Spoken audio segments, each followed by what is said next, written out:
প্রিয়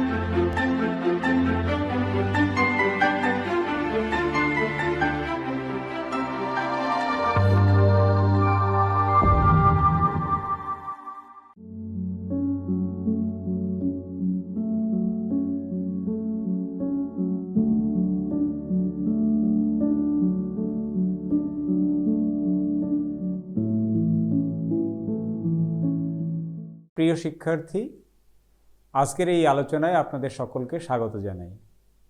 আজ আমি স্বাধীনতার অধিকার, ভারতবর্ষের সংবিধানে ভারতের নাগরিকদের জন্য যে স্বাধীনতার অধিকার সংরক্ষিত আছে, আমি সেই স্বাধীনতার অধিকারগুলো নিয়ে আলোচনা করব।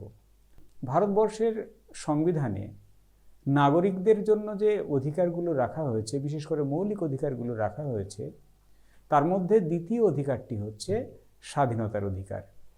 এই স্বাধীনতার অধিকার অন্যান্য অধিকারের তুলনায় কিছুটা ভিন্নতার কারণ এই স্বাধীনতার অধিকার আসলে গণতান্ত্রিক রাষ্ট্র ব্যবস্থার বা গণতান্ত্রিক সমাজ ব্যবস্থার, এক কথায় গণতন্ত্রের ভিত্তিস্বরূপ। কারণ স্বাধীনতা ছাড়া মানুষ বাঁচতে পারে না, বা তাকে স্বাধীনভাবে চিন্তা করা, মত প্রকাশ করা, এই বিষয়গুলো যদি কোনো একজন মানুষের না থাকে, তাহলে সেই মানুষ আর মানুষ হিসাবে থাকতে পারে না। তার কারণ মানুষ মানেই তার একটা স্বতন্ত্র চিন্তার একটা সুযোগ আছে, ক্ষমতা আছে, তাকে সেই সুযোগ দিতে হবে। সুতরাং আমরা বলতে পারি যে স্বাধীনতার অধিকার আসলে সমাজে এক ধরনের স্বচ্ছতা, সমাজের দায়বদ্ধতা এবং সামাজিক ন্যায় বিচার বা সামাজিক গণতন্ত্র প্রতিষ্ঠার একটা মূল মাধ্যম হিসেবে কাজ করে। সুতরাং ভারতবর্ষের সংবিধানে যে স্বাধীনতার অধিকারগুলো দেওয়া হয়েছে, সেটা আসলে এই সামাজিক ন্যায় বিচার, দায়বদ্ধতা বা গণতন্ত্র প্রতিষ্ঠার একটি অন্যতম শক্তপোক্ত একটা জায়গা। আমি এবার বলি যে স্বাধীনতার অধিকার আসলে কি। স্বাধীনতা মানে আমরা যে মানুষের নিজস্ব যে থিঙ্কিং পাওয়ার আছে, চিন্তা ভাবনার ক্ষমতা আছে, সেইগুলো তাকে সুযোগ দিতে হবে, তাকে বলার সুযোগ দিতে হবে।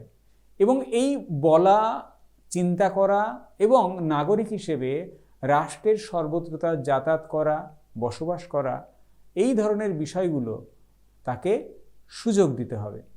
আমাদের এই সুযোগ সুবিধাগুলো সংবিধানের তৃতীয় অংশে সংবিধানের যে 12 থেকে 35 নম্বর ধারা তৃতীয় অংশ, সেখানে অন্তর্ভুক্ত করা হয়েছে। এবং এই 12 থেকে 35 নম্বর ধারা নিয়ে যে তৃতীয় অংশ, তার ভেতরে এই স্বাধীনতার অধিকারটি সংবিধানের 19 থেকে 22 নম্বর ধারার মধ্যে রাখা হয়েছে। এইবার এই 19 থেকে 22 নম্বর ধারাতে যে স্বাধীনতার অধিকারগুলো আছে, তার মধ্যে শুধুমাত্র 19 নম্বর ধারাটি বেশ বড় বলবো, তার কারণ অনেকগুলো বিষয় এই 19 নম্বর ধারার মধ্যে যুক্ত আছে।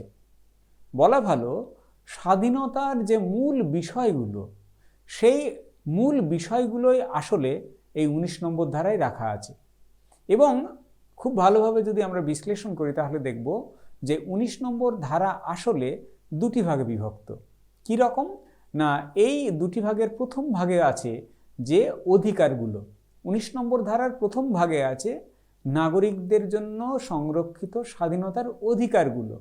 সেগুলো 19 নম্বর ধারার 1 নম্বর উপধারায়, অর্থাৎ 19-এর 1 নম্বর উপধারায় জনগণের জন্য 6টি স্বাধীনতার রাখা আছে। আর 19-এর 2 নম্বর ধারা মানে দ্বিতীয় অংশে আমরা পাব এই স্বাধীনতার অধিকারগুলো নিয়ন্ত্রণ করার জন্য কতগুলো বিধিনিষেধ আছে, সেই বিধিনিষেধের আলোচনা। অর্থাৎ 19 নম্বর ধারা আসলে দুটি ভাগে বিভক্ত। প্রথম ভাগ 19-এর 1 উপধারায়, সেখানে 6 রকম অধিকার বর্তমানে আছে। আর 19-এর 2 থেকে 6 নম্বর উপধারায় অধিকারগুলোকে নিয়ন্ত্রণ করার জন্য কতগুলো বিধিনিষেধের আলোচনা আছে। আমি এইবার প্রথমে আমাদের 19-এর 1 নম্বর ধারায় যে 6টি স্বাধীনতার অধিকার আছে, সেইগুলো নিয়ে আলোচনা করি। বাক ও মতামত প্রকাশের স্বাধীনতা। দ্বিতীয় হচ্ছে শান্তিপূর্ণ ও নিরস্ত্রভাবে সমবেত হওয়ার অধিকার। তৃতীয় হচ্ছে সমিতি বা সংঘ গঠনের অধিকার। চতুর্থ হচ্ছে ভারতের যে কোনো অংশে বসবাস করার অধিকার। পঞ্চম হচ্ছে ভারতের যে কোনো স্থানে অবাধে চলাফেরা করার স্বাধীনতা। এবং শেষ বলবো, ভারতের নাগরিকগণ তারা নিজ প্রয়োজনে নিজের সাধ্যমতো যে কোনো পেশা বা ব্যবসা বা এক কথায় জীবিকা সে অবলম্বন করতে পারে। আর আমি যে কথা একটু আগে বলছিলাম যে সপ্তম অধিকার, যেটা হচ্ছে সম্পত্তি অর্জন, দখল এবং হস্তান্তরের অধিকার, স্বাধীনতার অধিকার মধ্যে ছিল, সেটি 1978 সালের সংবিধান সংশোধনীতে, 44তম সংবিধান সংশোধনীতে সেটি বাতিল হয়েছে। এইবার এইগুলো কি? আসলে আমি শুরুতে যে কথা বলছিলাম, স্বাধীনতা মানে ব্যক্তির, একজন মানুষ, একজন নাগরিক, একজন ব্যক্তি, তাকে যদি এই স্বাধীনতার জায়গাগুলো না দেওয়া হয় তাহলে ব্যক্তির আর ব্যক্তিত্ব থাকে না বা ব্যক্তির ব্যক্তিত্ব বিকাশ কখনোই সম্ভব নয়। কিন্তু এই যে আমি 6 রকম স্বাধীনতার কথা বললাম, কি? বাক স্বাধীনতা, মত প্রকাশের স্বাধীনতা। এই স্বাধীনতা আছে মানে একজন নাগরিক যা ইচ্ছা কি বলতে পারে। শান্তিপূর্ণ ও নিরস্ত্রভাবে সমবেত হওয়ার অধিকার তোমার আছে, কিন্তু কি উদ্দেশ্য তোমরা সমবেত হচ্ছ সেটা কি রাষ্ট্র দেখতে পারে না? সমিতি গঠন করার কথা বলা হয়েছে, কিন্তু তুমি কি সমিতি বা সংঘ তৈরি করছো, সেটা কি রাষ্ট্রবিরোধী, জাতীয় নিরাপত্তার বিরোধী ইত্যাদি যদি হয় তাহলে কি এটা মেনে নেওয়া যাবে? এই ধরনের যে কতগুলো অধিকারের কথা দেওয়া হলো 19-এর 1 নম্বর ধারায়, ঠিক তার পরের ধারা অর্থাৎ 19-এর 2 নম্বর ধারায় এই 6 রকম অধিকারের কতগুলো বিধিনিষেধ আরোপ করা হয়েছে। কি সেই বিধিনিষেধ? না, 19-এর প্রথম ধারায় বাক ও মতামত প্রকাশের স্বাধীনতার কথা আছে, কিন্তু বাক ও মতামত প্রকাশের স্বাধীনতার উপরে কতগুলো যুক্তিযুক্ত নিয়ন্ত্রণ আরোপ করতে পারে রাষ্ট্র, অর্থাৎ আমি বা নাগরিকগণ যা ইচ্ছা সেটা বলতে পারে না। কি রকম? প্রথম হচ্ছে, তুমি কথা বলতে পারো, সেক্ষেত্রে রাষ্ট্রের নিরাপত্তার বিষয়টা মাথায় রাখতে হবে। বিদেশি রাষ্ট্রের সঙ্গে বন্ধুত্বপূর্ণ সম্পর্ক রক্ষার বিষয়টি মাথায় রাখতে হবে। জনশৃঙ্খলা বজায় রাখতে হবে। শিষ্টতা বা নৈতিকতা রক্ষা করতে হবে। এবং তোমার বক্তব্যে যেন আদালত অবমাননা না হয় সে বিষয়টি রাখতে হবে, কারোর যেন মানহানি না হয় এবং অপরাধ ঘটনায় প্ররোচনা যেন না আসে তোমার কথায়, এবং ভারতবর্ষের সার্বভৌমিকতা এবং সংহতি যেন বাধাপ্রাপ্ত না হয়। তুমি বাক বা মতামত প্রকাশ করতে পারো, কিন্তু এই সমস্ত বিধিনিষেধগুলো রাষ্ট্র একজন নাগরিকের উপরে বাক ও মতামত প্রকাশের স্বাধীনতার উপরে বিধিনিষেধ হিসেবে জারি করতেই পারে, কারণ সেই অধিকার রাষ্ট্রের আছে।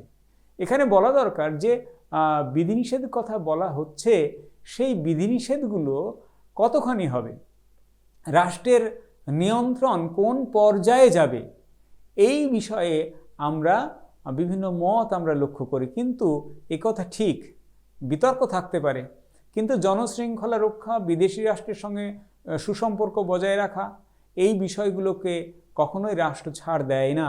এবং আমাদের পরবর্তীকালে বিভিন্ন আইন বা মামলা, সেক্ষেত্রে কিন্তু এই বিষয়গুলো গুরুত্বের সঙ্গে বিচার করেছে আমাদের বিচার বিভাগ।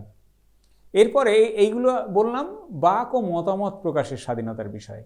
দ্বিতীয় আসি সমবেত হওয়ার অধিকার তোমার আছে বা আমাদের আছে, শান্তিপূর্ণভাবে সমবেত হওয়ার অধিকার। কিন্তু সেই সমবেত হওয়ার অধিকারের ক্ষেত্রেও রাষ্ট্র কিন্তু বাধা নিষেধ বা বিধিনিষেধ, যুক্তিসম্মত বিধিনিষেধ আরোপ করার অধিকারী। 19-এর 3 নম্বর ধারায় সে কথা আছে। কি রকম? সমাবেশ হবে, কিন্তু সেই সমাবেশ কেমন হবে? অবশ্যই সেটা শান্তিপূর্ণ হতে হবে। অস্ত্র নিয়ে সমবেত হওয়া যায় না, অর্থাৎ সেটা নিরস্ত্র হতে হবে।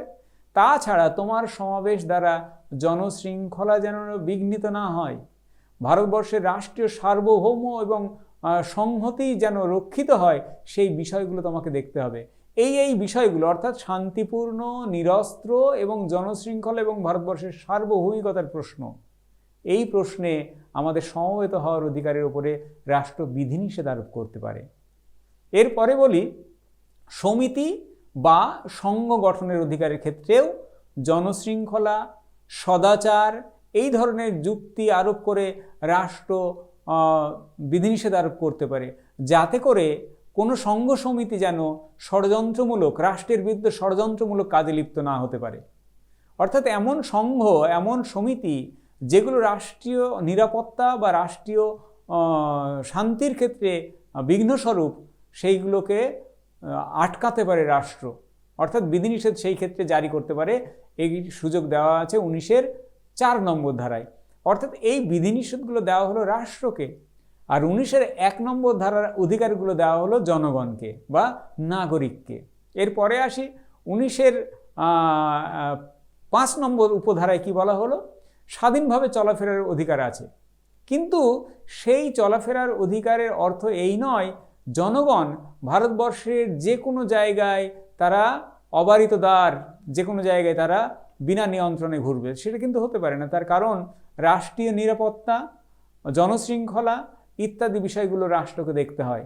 ধরা যাক বর্ডার এরিয়া, 2 রাষ্ট্রের বর্ডার, সেন্সিটিভ এরিয়া, সেখানে রাষ্ট্র বলতে পারে এই এলাকায় যাওয়া যাবে না। সেখানে নাগরিক ক্লেম করতে পারে না যে আমার তো চলাফেরার অধিকার আছে, কেন আপনি আটকাচ্ছেন আমাকে? কারণ সেক্ষেত্রে রাষ্ট্র আটকায় ভারতবর্ষের সীমান্তবর্তী যে সুরক্ষিত জায়গা, সেইখানে কাউকে যেতে বাধা দিতেই পারে রাষ্ট্র। তোমার বিধিনিষেধ সেটা যুক্তিসঙ্গত, লজিক্যাল, কিন্তু সেই ক্ষেত্রে বিধিনিষেধগুলো স্বেচ্ছাচারমূলক এবং প্রয়োজনের অতিরিক্ত যেন না হয়। অর্থাৎ এটি রাষ্ট্রকে বলা। তুমি বিধিনিষেধ আরোপ করতে পারো, কিন্তু সেগুলো স্বেচ্ছাচারমূলক, রাষ্ট্র যা ইচ্ছে তাই করতে পারে না, এবং যেটুকু প্রয়োজন তার বেশি যেন না হয়।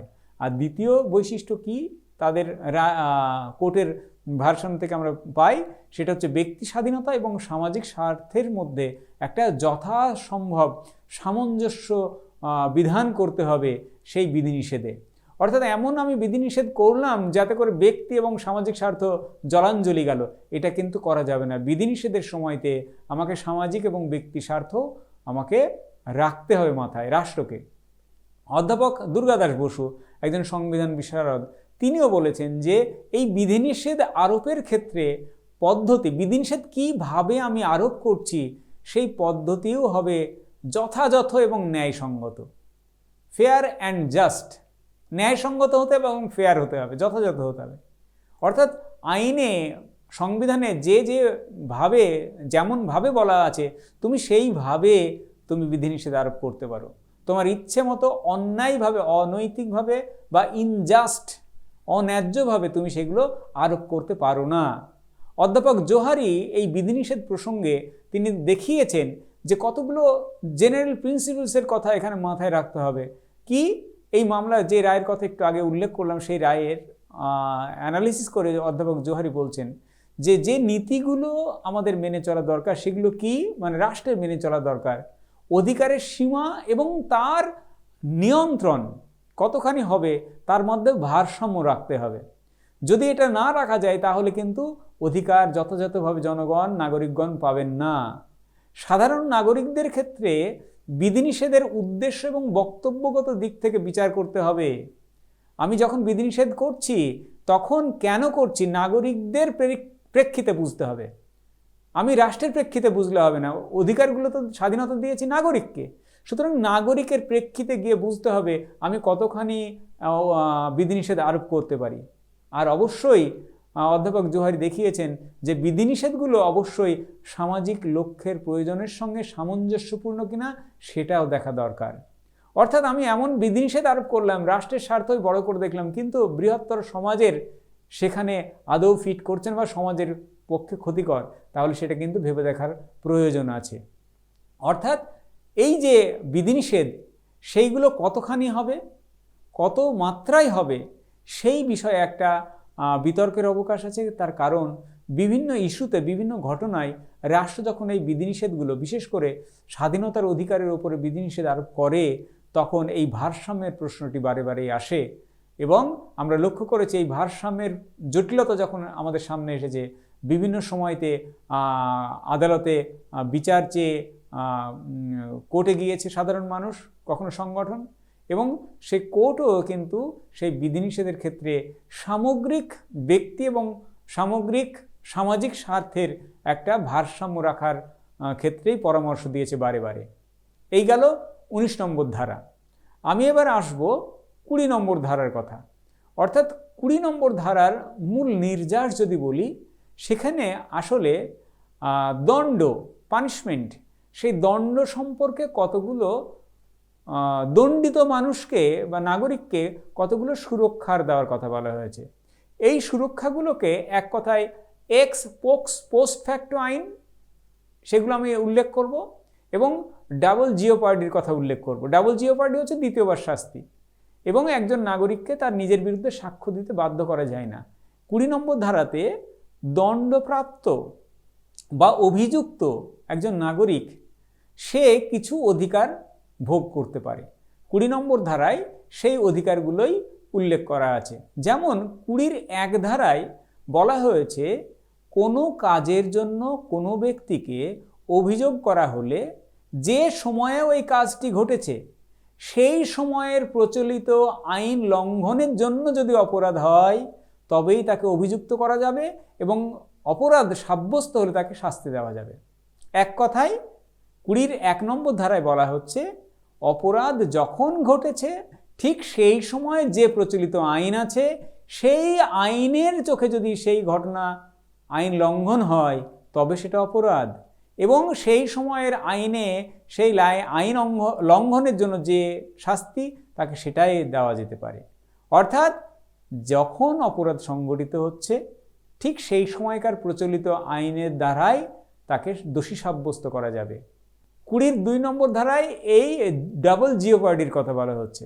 20-3 নম্বর ধারায় বলা হলো, ব্যক্তিকে নিজের বিরুদ্ধে সাক্ষ্য দিতে বাধ্য করা যাবে না।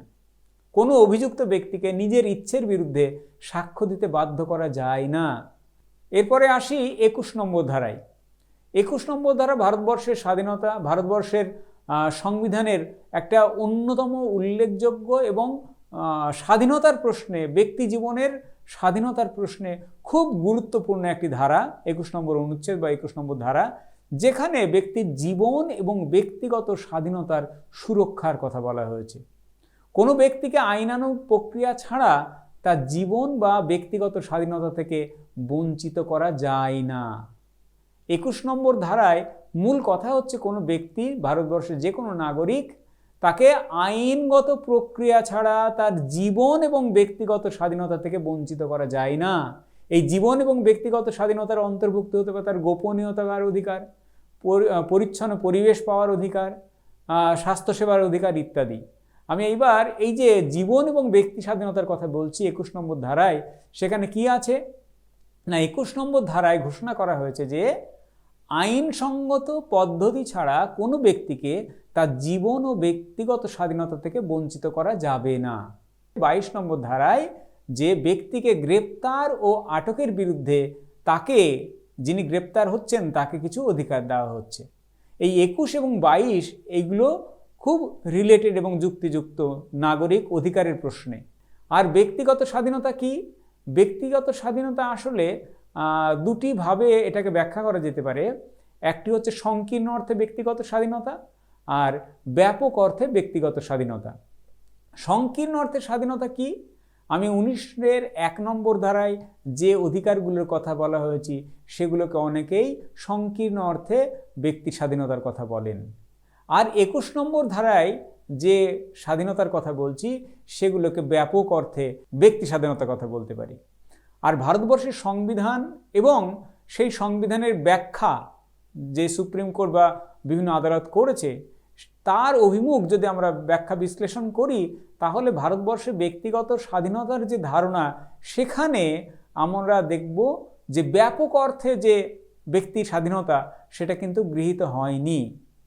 সেটা কেমন না, আমি যা 19 নম্বর ধারায় বললাম আমি কথা বলবো, আমার কথা বলার অধিকার আছে, যে কোনো জায়গায় যাওয়ার অধিকার আছে, কিন্তু একজন ব্যক্তি মানুষ তার যে স্বাধীনতা সেটাকে কেউ খর্ব করতে পারে না। খর্ব করতে গেলে আইনসঙ্গত পদ্ধতিতে তার স্বাধীনতায় হস্তক্ষেপ করতে হবে, অন্যথায় করা যাবে না। এই যে আইনসঙ্গত পদ্ধতি, তার ব্যাখ্যা আমি একটু পরে আসছি। অর্থাৎ আমি দেখছি ভারতবর্ষের সংবিধানে এই ব্যক্তি স্বাধীনতাকে ব্যাপক অর্থে গ্রহণ করা হয়নি।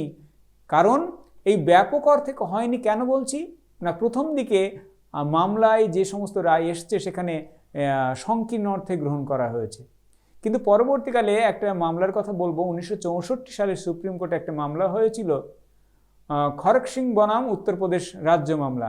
সেখানে কিন্তু সুপ্রিম কোর্ট এই 19 এবং 21 নম্বর ধারা এরা দুইজন পরিপূরক বলে উল্লেখ করেছে। আমি প্রথমে বলছিলাম যে সংকীর্ণ অর্থে বলতে 19 নম্বর ধারায় ব্যক্তির অধিকার, আর ব্যাপক অর্থে বলতে 21 নম্বর ধারায় ব্যক্তি স্বাধীনতার অধিকার। এই দুটো আলাদা করে দেখানো হচ্ছিল, কিন্তু 1964 সালে সুপ্রিম কোর্ট বলল না, আসলে এই দুটো 19 নম্বর ধারা এবং 21 নম্বর ধারা একে অপরের পরিপূরক। অর্থাৎ সংবিধানের 21 নম্বর ধারার যে ব্যাখ্যা সুপ্রিম কোর্ট বিভিন্ন সময় দিয়েছে, সেই ব্যাখ্যার ক্ষেত্রে সুপ্রিম কোর্টের প্রথম দিকের ব্যাখ্যা সংকীর্ণ থাকলেও পরবর্তীকালে কিন্তু বহুল অংশে একটা প্রগতিশীল জায়গায় এসেছে বলে আমরা মনে করি। কারণ স্বাধীনতার অধিকার শুধু একজন ব্যক্তির মধ্যে সীমাবদ্ধ নয়, তার বৃহত্তর সমাজেও তার প্রতিফলন আমরা লক্ষ্য করি।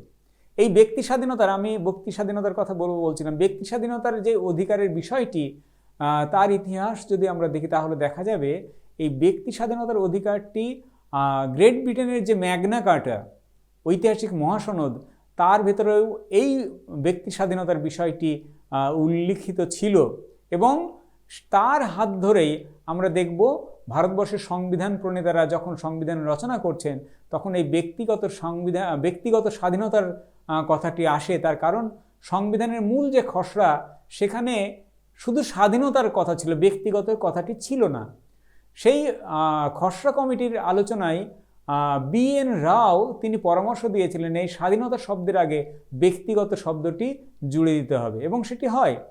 যার অর্থ হচ্ছে স্বাধীনতার অধিকার 19 নম্বর ধারার যে স্বাধীনতার অধিকার আছে তার সঙ্গে 21 নম্বর ধারার স্বাধীনতার অধিকারকে পার্থক্য করা। অর্থাৎ ব্যাপক এবং সংকীর্ণ অর্থে স্বাধীনতার যে ধারণা, তার একটি পার্থক্য করা হয়েছে এই ব্যক্তিগত স্বাধীনতার বিষয়টি যুক্ত করে। অধ্যাপক ডাইসি, এভি ডাইসি, তিনি ব্রিটিশ ধারণা অনুসারে ব্যক্তিগত স্বাধীনতার অধিকার বলতে তিনি কি বুঝিয়েছেন? তিনি বুঝিয়েছেন আইনের সমর্থন ছাড়া কোনো নাগরিককে গ্রেপ্তার বা আটক করা বা শারীরিক নিপীড়নের হাত থেকে তাকে বাঁচানোটাই হচ্ছে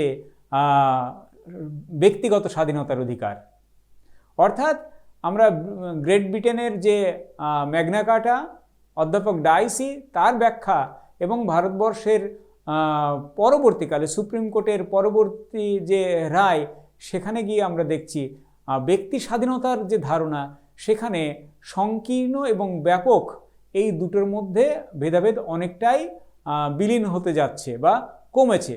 অর্থাৎ ভারতের সুপ্রিম কোর্ট গোড়ার দিকে ব্যক্তি স্বাধীনতার একটি সংকীর্ণ অর্থে ব্যাখ্যা করলেও পরবর্তীকালে আমরা দেখছি সেই ব্যক্তি স্বাধীনতার একটা ব্যাপক অর্থ, যার অর্থ কি ব্যাপক অর্থ বলতে 19 নম্বর ধারার ব্যক্তির বা নাগরিকের স্বাধীনতার অধিকার আর 21 নম্বর ধারার ব্যক্তিগত স্বাধীনতার অধিকার, এই দুটো প্রায় সম পর্যায়ে এনে দেখানো হচ্ছে। এবার আমি বলি যে ব্যক্তি স্বাধীনতার ক্ষেত্রে আমি বলেছিলাম আইনের যথাবিহিত পদ্ধতি আর আইন নির্দিষ্ট পদ্ধতি, এই দুটো টার্মের কথা আমি বলবো। আইন নির্দিষ্ট পদ্ধতি বলতে কি বোঝায়? আইন নির্দিষ্ট পদ্ধতি বলতে আইনসভা কর্তৃক বিধিবদ্ধভাবে প্রণীত আইনের মাধ্যমেই যে নিয়ম তৈরি হলো সেই পদ্ধতিকে বোঝানো হচ্ছে। অর্থাৎ আইন নির্দিষ্ট পদ্ধতি বলতে উপযুক্ত আইনসভা কর্তৃক আইনসভাটাকে বিধিসম্মত হতে হবে এবং আইন প্রণয়নের যে সমস্ত নিয়ম আছে, একটা বিধিসম্মত আইনসভাকে আইন প্রণয়নের যে নিয়ম আছে সেই নিয়ম মেনে আইন তৈরি করতে হবে, সেইভাবেই আইন প্রণয়ন করতে হবে, তবেই সেটাকে বিধিসম্মত বলা হবে বা আইন নির্দিষ্ট বলা হবে। অর্থাৎ আইন নির্দিষ্ট পদ্ধতি প্রণয়ন করার দুটি উপায়, দুটি দিক আমি বলছি। এক, যে সংস্থা বা যে আইনসভা আইন প্রণয়ন করছে তারা বিধিসম্মত কিনা, তাদের ধরা যাক নির্বাচনের কাল অতিক্রান্ত হয়ে গেছে, উপস্থিত সদস্যদের অনুপস্থিত, এইগুলো বলছি উপযুক্ত আইনসভা কিনা। আর আইন পাশের কতগুলো নির্দিষ্ট বিধিনিয়ম আছে, আইন পাশ সেই বিধিনিয়মগুলো ফলো করছে কিনা। যদি এই দুটো মান মেনে চলা হয় তবেই সেটাকে আইন নির্দিষ্ট পদ্ধতি বলা হচ্ছে। অর্থাৎ আইনসভা, ভারতবর্ষের পার্লামেন্ট বা রাজ্য আইনসভাগুলো, তারা যখন এই দুটি বিষয় মেনে চলবে, উপযুক্ত আইনসভা তারা আছে কিনা বা বৈধ আইনসভা কিনা, আর আইন প্রণয়নের যে পদ্ধতিগুলো আছে তারা মেনে চলছে কিনা, এই দুটো যদি তারা ঠিকঠাকভাবে মেনে চলে তবেই আইন নির্দিষ্ট পদ্ধতি বলা হচ্ছে। অর্থাৎ একজন ব্যক্তির স্বাধীনতার অধিকার নির্দিষ্ট হবে আইন নির্দিষ্ট পদ্ধতির দ্বারা। আমাদের ভারতবর্ষের সংবিধানেও সেই আইন নির্দিষ্ট পদ্ধতির কথা বলা হচ্ছে, যেখানে ব্যক্তির স্বাধীনতা, ব্যক্তির অধিকার আইনসভার সংখ্যাগরিষ্ঠ সদস্যদের হাতেই অর্পণ করা হয়েছে। এক্ষেত্রে শাসন বিভাগ বা বিচার বিভাগ তাদের ইচ্ছে মতো বিচার করার কোনো সুযোগ নেই। অর্থাৎ এইভাবে ভারতবর্ষের নাগরিকদের জীবন এবং ব্যক্তিগত স্বাধীনতা সংরক্ষণের কথা বলা হচ্ছে। এই ক্ষেত্রে বলি যে দুটি টার্মের কথা আমি বলছিলাম, যে আইনের যথাবিহিত পদ্ধতি বা ডিউ প্রসেস অফ ল, আর একটি হচ্ছে আইনসম্মত পদ্ধতি। আমাদের ভারতবর্ষে এই আইনসম্মত পদ্ধতিটা গ্রহণ করা হয়েছে। আইনের যথাবিহিত পদ্ধতি বা ডিউ প্রসেস অফ ল এটা গ্রহণ করা হয়নি। আইনের যথাবিহিত পদ্ধতি বা ডিউ প্রসেস অফ ল এই ধারণাটি গ্রহণ করা হয়েছে আমেরিকা যুক্তরাষ্ট্রে, যেখানে কোনো আইন বৈধ কিনা সেই ক্ষেত্রে বিচারকরা দুটি বিষয়কে মূল্য দেন। এক, যেভাবে যাদের দ্বারা আইনটি পাশ হওয়ার কথা তাদের দ্বারা সেইভাবে আইনটি পাশ হয়েছে কিনা, এটা এক। আর দ্বিতীয়, সমকালীন মান, মূল্যবোধ, সমাজনীতি এর দ্বারা সেই আইনটি বৈধ কিনা। এই দুটো মিলিয়ে যদি আইন বিচারক মনে করেন তবে সেই আইনটি থাকবে, না হলে সেই আইনকে বাদ দিতে পারেন, বাতিল বলে গণ্য করতে পারেন। এটা হচ্ছে আইনের যথাবিহিত পদ্ধতি।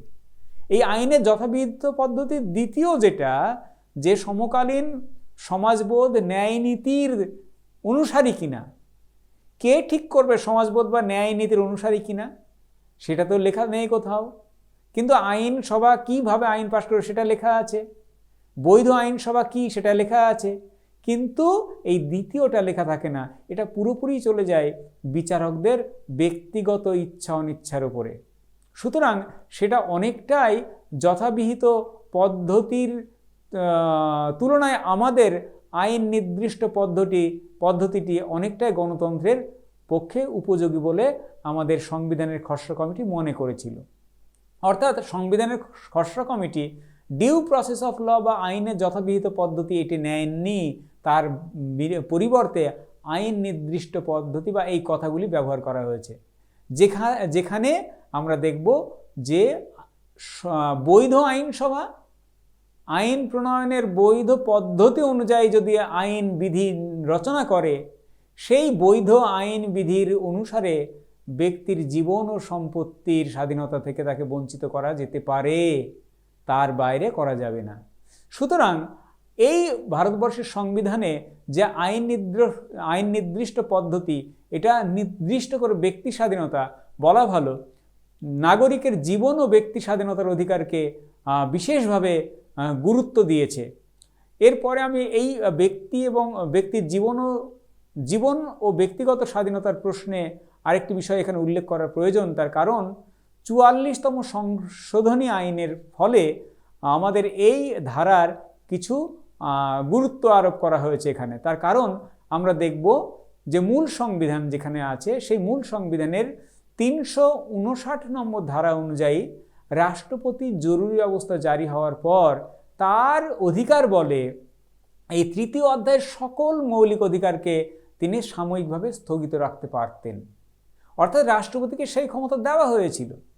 কিন্তু 1978 সালে 44তম সংবিধান সংশোধনী আইনে বলা হলো যে রাষ্ট্রপতি কোনো অবস্থাতেই, এতক্ষণ যে আমরা আলোচনা করছি 21 নম্বর ধারার জীবন ও ব্যক্তিগত স্বাধীনতার অধিকার, সেই জীবন ও ব্যক্তি স্বাধীনতার অধিকারকে স্থগিত রাখতে পারবেন না। অর্থাৎ জীবন ও ব্যক্তি স্বাধীনতার অধিকার 21 নম্বর ধারায় যেটি আছে, সেটিকে আরও গুরুত্ব দেওয়া হলো 1978 সালের 44তম সংবিধান সংশোধনীর ফলে এই সংশোধনীর ফলে এই অধিকারের তাৎপর্য ও গুরুত্ব ভীষণভাবে বেড়ে গেছে এবং বলা ভালো ভারতবর্ষের নাগরিকগণ নিরাপদ হচ্ছে, তাদের জীবন ও ব্যক্তি স্বাধীনতা সংরক্ষিত হচ্ছে বলে আমরা মনে করতে পারি। এবার আসি এই 21 নম্বর ধারার আরেকটি বিশেষ সংযোজন আমরা পেয়েছি 2002 সালে।